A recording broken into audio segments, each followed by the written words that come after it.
Thank you guys so much. Also, I'd like to thank Sean Roggenkamp for the slides on this photography, but you should know it's the good slides that she did. The bad photography is all me. So a lot of times I hear people talk about classical music the way they talk about broccoli. There's this sort of vague sense that it's good for us, and we should probably have more of it, but it's also kind of boring sometimes, and we'd rather have our high fructose pop song. And even when we get into the concert hall, I often see people also with a look on their face. They're like, wow, this is pretty. This is still pretty. How long is this going to be pretty for? So why is this so hard? I think it's okay to admit that sometimes classical music can be a little bit boring. But there's two kinds of boring. There's this is too easy, I already know it boring. And there's this is too hard to follow boring. And I would submit that classical music is the second kind. There's a lot of information coming out at us at the same time, and it's hard to keep track of how it fits into the big picture. And I say information because I think listening to classical music is a learning task. I think you're trying to feel all the things of the piece for the first time. You're trying to get the characters, you're trying to get the world, things are repeating, you're trying to remember them, and you're often trying to do it on your first listen. Now, the challenge with learning anything is that your brain gets overwhelmed pretty quickly. When you first learn something, it's going into your head in a working place that neuroscientists call working memory. And that's sort of like your mental scratch pad, where you keep things like telephone numbers only for a few minutes, though, before you can put it in some other larger context. And the problem is you have a limited capacity to store new information. It's like trying to keep track of too many objects. And that's what it's like when you listen to something overwhelming. So your brain, luckily, has a neat trick. You can put things into groups or chunking information. And now you no longer see this as 12 objects, you see this as 3 groups. And that's a lot less information. That frees up room in your working memory for more new things. And this is why clear writing uses punctuation and why music has phrases that repeat to show you those groups. So like, say you're trying to learn a telephone number that's 10 digits. The first thing you do is you make groups, and that may not seem like a big deal, but if you've ever been in a country that has different grouping, you'll know how confusing that is and how much we rely on this as an expectation. Next, if you know the area code, you're in luck, because this is now one piece of information, not 3 numbers. And if you're over 40, you know 8675309 is Jenny, and good for you. And this is not just true of numbers, this is true of language as well. So consider the phrase, fly me to the moon and let me play among the stars. Now, if you're familiar with the song and the phrase, this is only one piece of information. You're very easily understanding it, and you're ready to move on. But if you don't know the song, well, these 12 words represent 12 different pieces of information, and that's a little bit harder. And if you didn't know English, then you'd be dealing with the level of symbols, and you have 39 different symbols, and that's a really overwhelming task. But I think that's exactly what it's like when we're listening to a piece of classical music for the first time. We often don't know the words, and we don't know the symbols, and that's what makes it so difficult for us. The trick to this, though, is whenever you want to use this chunking, you have to walk into the room with some previous information. You have to know already that there are letters, you have to know there are words, you have to know the phrase of fly me to the moon. And knowing each of these things, again, tremendously reduces that. That's what allows you to take a huge amount of information and put it into smaller chunks. And so the difficulty with music is that I think we're stuck at that level of 39 symbols, and we don't know that these things exist. But in fact, music does have words, and music does have phrases. And if we can see how, in fact, music is quite organized, that, I think, unlocks a lot of stuff for us. That's what allows a meaningful engagement in music. So at Oberlin College, I did study neuroscience and music theory, and what I want to share with you today is how that combination changed the way that I understand music. So first, let's consider a phrase as a musical idea. And this is building off of some work that William Kaplan did in the 1990s, and later other scholars extended it to all sorts of other music. But we can really apply this not only to classical music, but to modern pop music and anything you want to do. Basically, a phrase is a musical idea that introduces some sort of tension and then release. It arrives somewhere, like a ball being thrown and then caught. So let's start with an example of some music with words, and we'll try to follow along and see if there's a phrase to it, and just look for a sense of there being tension and there being release. So we're going to start with a group, OC Times, a barbershop group, a good friend of mine. Let's hear it. I want to make you smile whenever you're sad. Carry you around when your arthritis is bad. All I want to do is grow old with you. Old with you. All right, I hope you can hear some sense of arriving somewhere. So let's see what happens next. I'll get your medicine when your tummy aches. Build you a fire when the furnace breaks. So it could be so nice growing old with you. All right, so that's basically the same material. I mean, the words are different, but the music sounds the same. And so we can call this an A section. We can give it a letter, and since it's the first thing that we've heard, we'll call it A. So I'm going to play the next part, and I want you to tell me if you think it was the same section or a different section. And I also invite you to close your eyes. I think you will absorb a lot more information from music. You'll be surprised, I think, at how much you'll hear more of it. All right, let's go. With you, growing old with you, I'll miss you and kiss you, and I give you my coat when you are cold. Need you, feed you, even let you hold the remote control. Okay, same thing or different thing? Right. So this is the next thing we've heard. You guys are all fantastic. So it's the next thing we've heard. We're going to call it a B section. And now I want you to keep both of these sections in mind in your working memory and tell me what happens next. So let me do the dishes in our kitchen sink. Put you to bed when you've had too much to drink. Oh, I could be the man who grows old with you. All right? What do we have? So it's mostly A material coming back, but it is a little bit different. We do have some changes, and so we can call it A prime. But the gist I want you to get is that it's essentially A material. It's pretty similar. It should be more similar to that than anything else. It's not totally new. It's not totally the same. All right, let's take us home.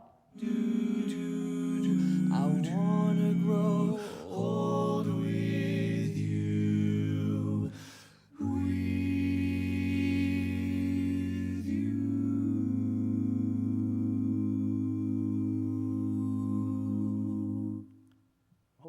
That wasn't exactly anything we've heard before. It kind of summarizes a little bit of the piece, but it also shows off with some fancy chords.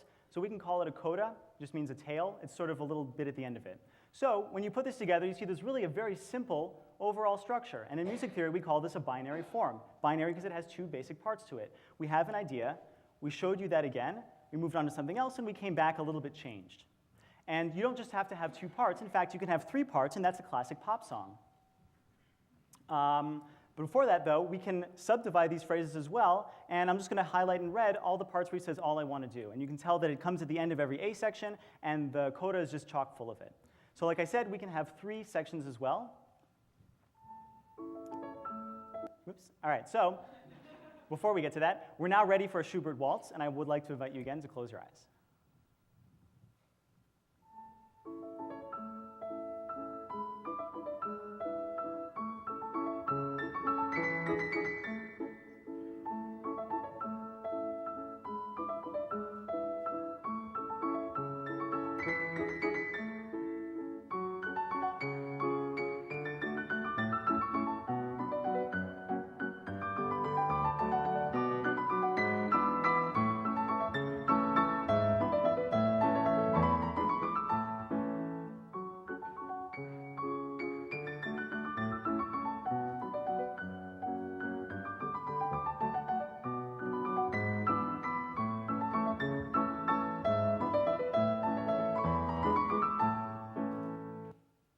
All right, so this time there's no lyrics to help you out. It's classical music, but we hear the first two sections are note for note the same. And that's because they're also both A sections. So here's what we have so far.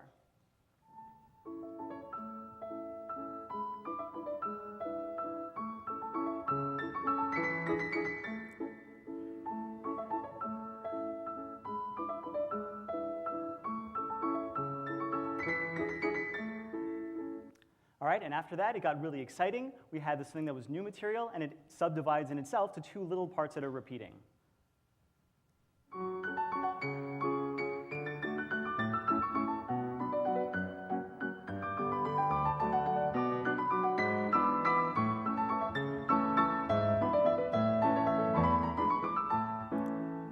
recognize that at the end, we came back to a little bit more of our A material, and then the concluding part was just doing the same thing again. We also have binary form. This is a classical phrase analysis of music. And so like I mentioned, you can also have 3 parts. And now we just call them verse and chorus, and that hipster whistling part in the middle is a bridge. And you don't even have to go there. Sometimes you can get away with it with just 2. Oh, darling. They never introduce a 3rd theme. And if you subdivide these, you'll see each of these go into a call and response theme pretty easily. Buffalo soldier, dread like a rasta.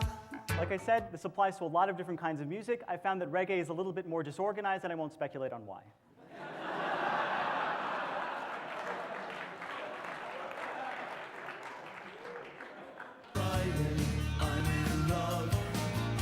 Now, until I mapped out Friday I'm in Love, I didn't realize there's this actually kind of cute parallel in the beginning and the very end where you have these 2 instrumental sections.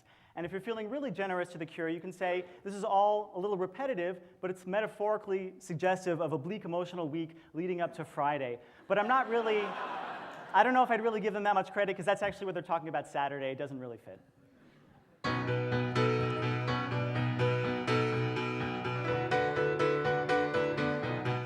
I love Ben Folds. I think his music is much more complicated, which you can even see a little bit from his pictures.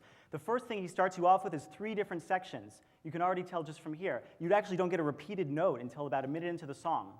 And when you start, even at the end of the song, he's introducing this explosive piano section in the middle, which I put in red, and he's giving you new material even by the end. He keeps introducing new themes. It's not just one thing and repeating it over. And when you start looking at the bigger structure, something else also kind of interesting happens. You see this ABC is like a little rotation. You start ABC, ABC, okay, this is an expectation. I know how that goes. He gives you the A, huge piano solo, and then finishes it out with C. And you realize this isn't random. This isn't random. The piano solo part is taking the place of that middle section. It's sort of exploding. It's stretching out the piece. And by the end, the structure entirely falls apart. It's a very angry song that's sort of exploding in the middle, and it collapses the structure of the song. If you listen to it again, I think you might hear it this way. All right, so music has structure. Why do we care? Because these are simple examples, even with Ben Folds. And when you get to the level of a symphony, these bubble diagrams start becoming extremely powerful. I have some examples from Mahler. You can do this with anyone, but I just happen to work with Mahler a lot as an undergrad. And you can see it's chock full of these themes and organization and structure. This is part of what makes music challenging to listen to, but also so worth listening to multiple times. This is from a short song that Mahler wrote. And you can see, again, it's packed with a lot of stuff. I couldn't even fit it all in here. And now I love Foster the People, but the 3-minute pop song is designed so that you'll understand it on your first listening. They only introduce 2 or 3 themes, 5 if you're really fancy and your name is Ben Folds. But this stuff introduces a ton of new stuff. That's what makes it, I think, more challenging, but also in some ways more rewarding. And these themes will develop and they'll play with each other. They'll develop, and like characters in a book, they'll grow. So you'll often see also in great classical music, you can have a single idea sprout into all these different themes. The themes are not randomly made. They are all related to each other. You can have one thing grow and become the basis of an entire symphony. And that is also why music repeats, because it wants to show you the structure. The composer is saying, what you just heard was a structure, and here it is again, so you can get familiar with it, because in a second I'm going to play with it. And if you know what it's supposed to be, you know those changes are going to be meaningful. So what I want to do is unlock music for everyone. And it's not just about enjoying music. I said before that working memory is limited. Working with music like this way, in fact, increases your working memory. It will expand that. And there's a lot of effects this can have on your life. And I think we as a society can benefit from it. But first, whenever you hear about the effects of music on the brain, a lot of people think the Mozart effect. And this was some study that was 20 years ago that showed that listening to some piece of Mozart temporarily boosts cognitive function. And from there, the media and parents got really crazy and wanted to get all of their kids into Carnegie Mellon by listening to music. Now, it turns out that passive listening does not really make you smarter. I wish there were a cheap fix like that. But studied and practiced music, what we found like 20 years later is that the actual study and practicing of music at a regular basis actually becomes extremely useful. It helps you process sounds better. That may not sound like a big deal, but that's useful to paying attention to things in a lecture where there's another noise going on. It's useful to following conversations. It's useful to remembering audio information. It's very useful to learning languages and accents. Mandarin Chinese is a fantastic example where a different tone will change the meaning of a word from scold to horse to mother. So, in fact, there are different parts of the brain that are involved in processing many elements of music. There's parts that are processing pitch and rhythm and harmony, and according to Oliver Sacks, more of the brain is involved in perception and response to music than to language or anything else. I think that's astonishing. In fact, if you start doing these brain imaging studies as a consequence of this, you can start to tell the difference between musicians and non-musicians because the changes in their brain are so large you can observe them with the naked eye alone. You cannot say that of mathematicians, and you can't say that of visual artists, but you can say it of musicians.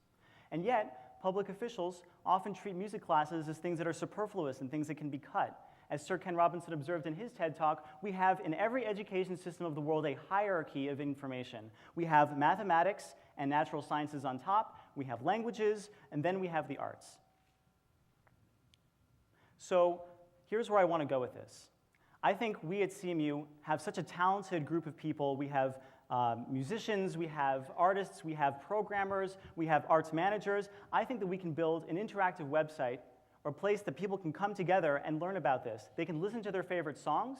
You can scroll back and forth and hear how the sections relate to each other. In another section, you can make those diagrams yourself. And together, we can build an interactive, collaborative library of music that I think we can work to interpret together. And so I built these with a modified version of Variations Audio Timeliner. It's a free open source program. And I think it's a good start, but I think we can improve on it and make it better. And my point of this is that music is an art form that we've been working on as a species for over 1,000 years.